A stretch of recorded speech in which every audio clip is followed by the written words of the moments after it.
A neuropsicologia pode ser muito mais ampla do que parece. Mas afinal, o que é a neuropsicologia e por que ela é tão importante para o processo diagnóstico de um paciente? Olá, meu nome é Thaís Knopp, sou mestre em psicologia, psicóloga, fisioterapeuta e estou aqui hoje para falar para vocês um pouco sobre a neuropsicologia. Quais são os seus principais objetivos? Qual a sua importância para a psicologia? Roda a vinheta.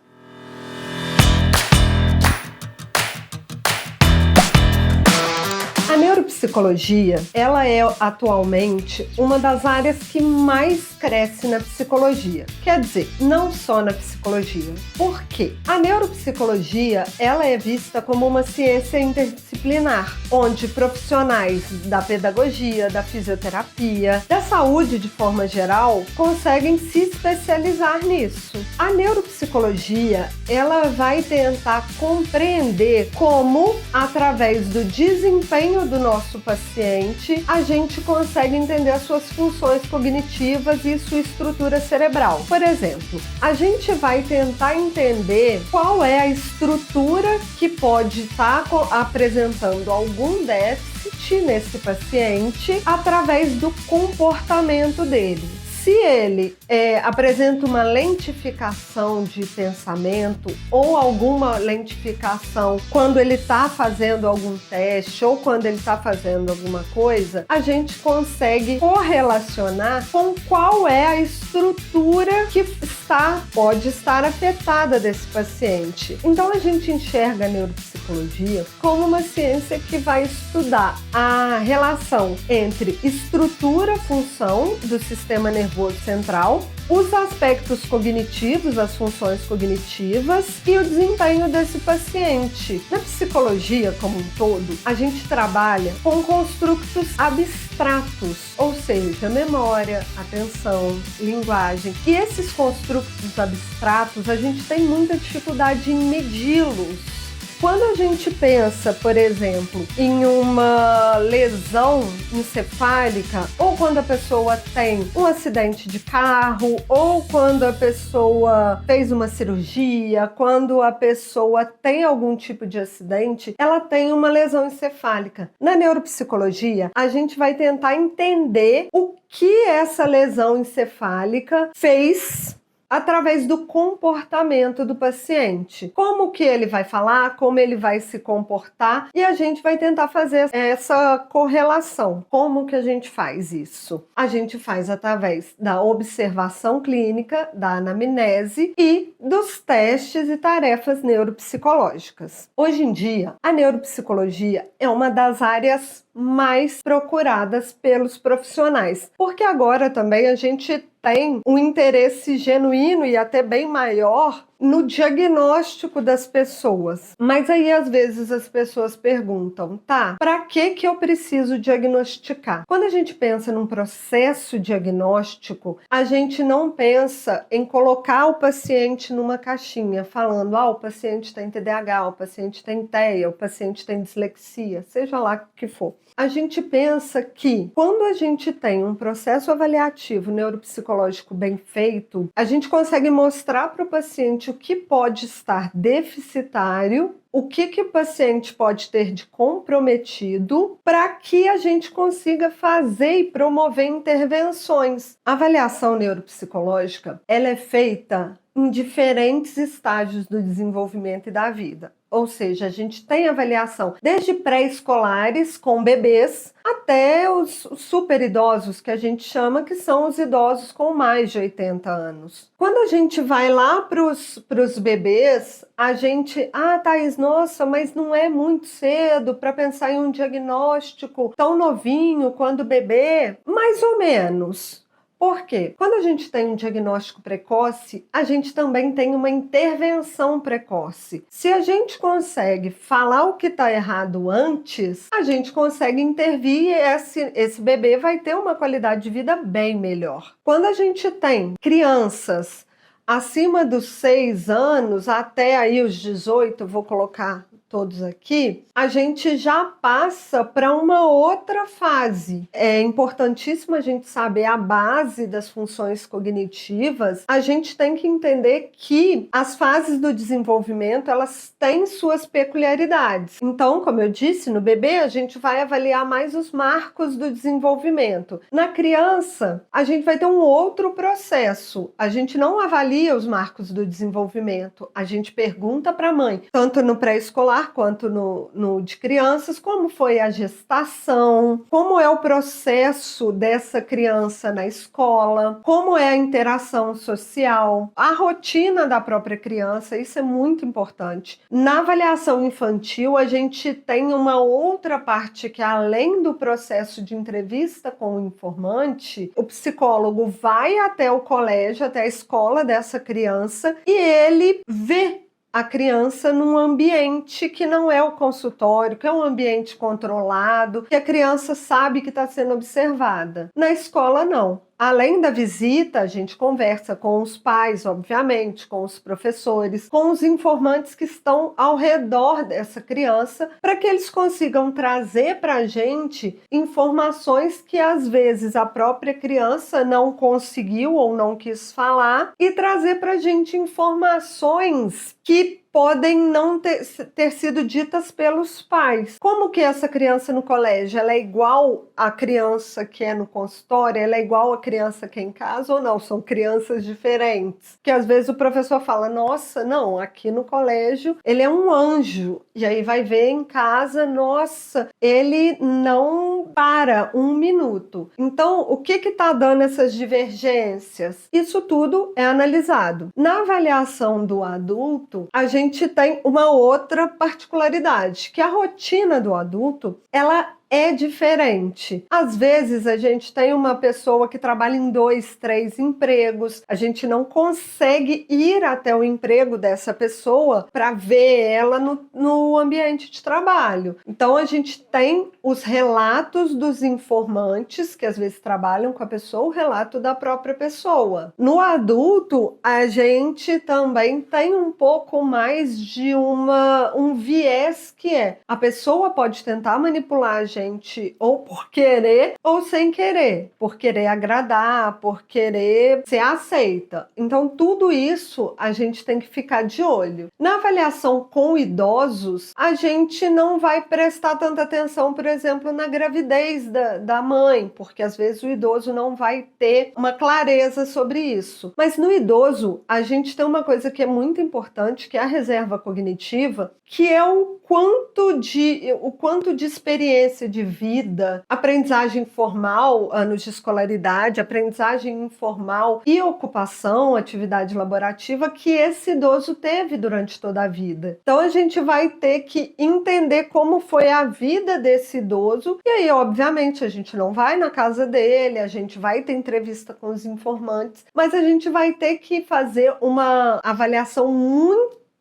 minuciosa da história de vida desse paciente, porque às vezes a gente está trabalhando ali com um idoso de 80, 90 anos e às vezes a gente não tem teste que vai até essa faixa etária. Então a gente precisa entender que, apesar dos testes serem instrumentos necessários para auxiliar a gente tem que entender muito bem a anamnese e a observação desse paciente para que a gente consiga chegar a um diagnóstico. Mas antes de continuar, se você está gostando desse vídeo, não se esqueça de curtir, compartilhar, comentar, ativar o sininho e se inscrever no canal do YouTube do NASME. Fazer isso é bem rapidinho e ajuda bastante pra gente. Deixa aqui embaixo os comentários também sobre as aulas e se vocês têm alguma dúvida a respeito da neuropsicologia, que o NASME te responde. E não se esqueça de se inscrever no Acesso NASME de outubro, sobre Introdução à Neuropsicologia Clínica, da avaliação ao diagnóstico. Vai ser uma aula ao vivo, online e completamente gratuita, no dia 27/11, na quarta-feira, às 7h30 no horário de Brasília. Eu, Thaís, vou orientar você e tirar todas as suas dúvidas sobre o tema. E no final da aula, você ainda garante o seu certificado de conclusão desse curso. Não dá para perder essa oportunidade, né? Acesse o link na descrição do vídeo e se inscreva já! Ela é uma especialização da psicologia. Então, nós temos psicólogos que optam por não fazer essa especialização, seja de outra linha, seja de outra área, e psicólogos que optam por fazer. Quando a gente sai da faculdade com o título de psicólogo, qualquer psicólogo pode fazer aplicação de teste, dar diagnóstico e fazer um processo de avaliação. Porém, é importante que a gente saiba e que a gente entenda os limites de o que eu preciso para fazer um processo avaliativo.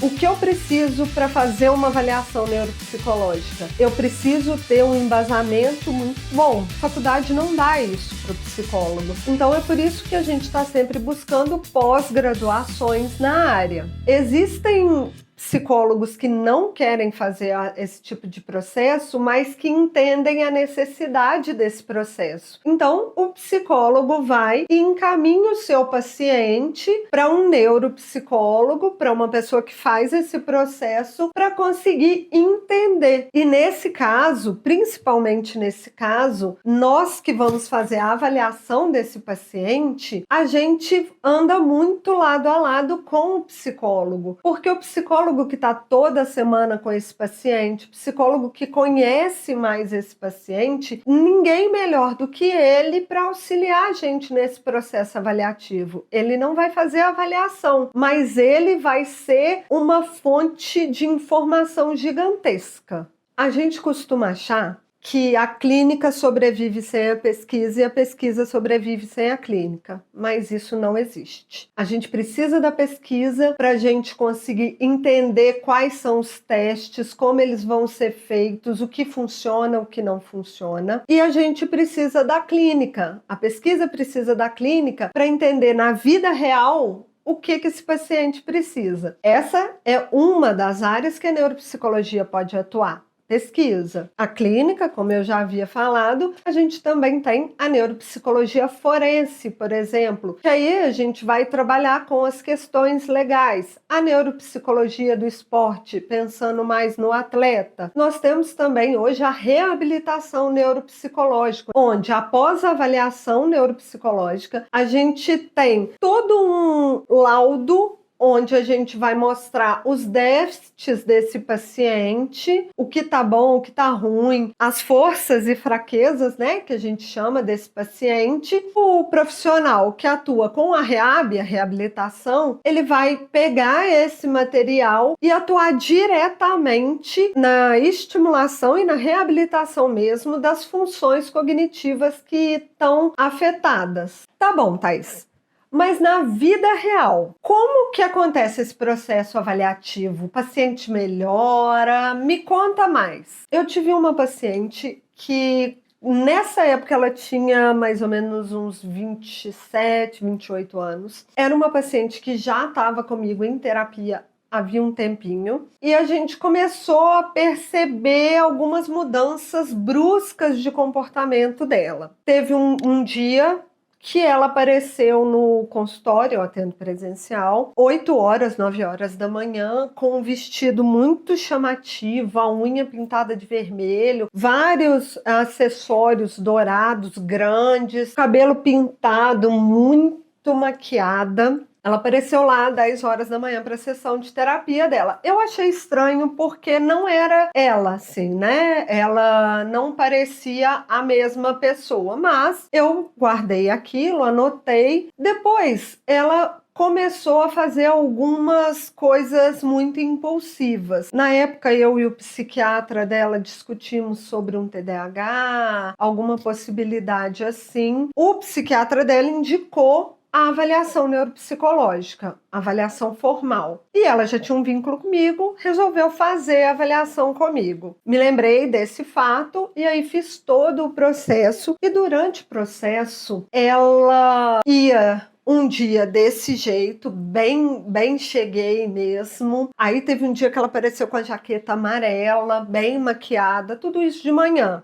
onde o comportamento não condizia com o horário. Ela não ia para nenhuma festa depois, ela não ia fazer nada depois, ela estava ali indo para a terapia daquela forma. E como eu já havia visto ela antes, não era uma coisa dela. Não era a forma como ela se vestia. Durante o processo, a gente percebeu que ela começou a comprar muito presente. Ela chegou a comprar coisas grandiosas de 2, 3 mil reais. Ela chegou a comprar numa loja de fast fashion 10 mil reais de uma vez só. E nesse processo, a gente estava fazendo esse processo de avaliação, estava fazendo eu junto com o psiquiatra, porque nós trabalhamos muito bem juntos. A gente começou a perceber que depois passou uma semana, 2 semanas, ela entrou numa depressão profunda. Ela não tomava banho, ela não queria sair de casa, não penteava o cabelo, a unha não estava mais bem feita, ela ia extremamente mal vestida para o consultório, e eu não digo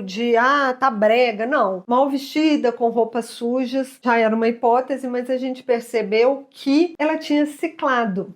Ou seja, essa paciente tem transtorno de humor bipolar, tipo 2. Ela fez uma hipomania durante a avaliação e depois ela ciclou para depressão durante o processo avaliativo. Quando o processo finalizou, eu dei esse diagnóstico para ela e isso mudou a vida dela. Porque durante esse tempo de hipomania, onde ela estava gastando e se sentindo muito bem, ela fez uma dívida de quase 100 mil reais. Ou seja, isso a gente não consegue falar com o banco e falar, olha, ela tem um transtorno mental. Mas para ela entender quando que ela vai ciclar, para ela entender quais são os gatilhos, qual é a hora que isso vai acontecer, para ela entender o que pode fazer ela ficar deprimida, para o esposo dela entender qual foi o processo que ela passou, isso necessitou dessa avaliação, desse diagnóstico e da psicoeducação, da gente conversar com ela e falar como é o transtorno. Atualmente, essa paciente continua comigo em processo de terapia e ela não tem nenhuma ciclagem há 2 anos. Esse foi um caso de extremo sucesso da avaliação. Ela pode vir a ciclar novamente? Pode. Mas a gente faz um acompanhamento contínuo dela, para que a gente consiga entender qual é o processo dela. Para isso foi necessário ela passar por esse processo todo de avaliação neuropsicológica para a gente entender todos os domínios cognitivos dela. E você? Gostou do vídeo? Não se esqueça de curtir o vídeo e deixar aqui o seu comentário. E o que você achou sobre a neuropsicologia, se você já conhecia essa área, se você iria para essa área, e conta pra gente como foi a sua experiência. Não se esqueça também de se inscrever no canal e seguir o Neisme nas redes sociais. Aqui na tela vão ficar alguns vídeos do canal do Neisme que você não pode perder. Vem fazer parte da família Neisme e até a próxima!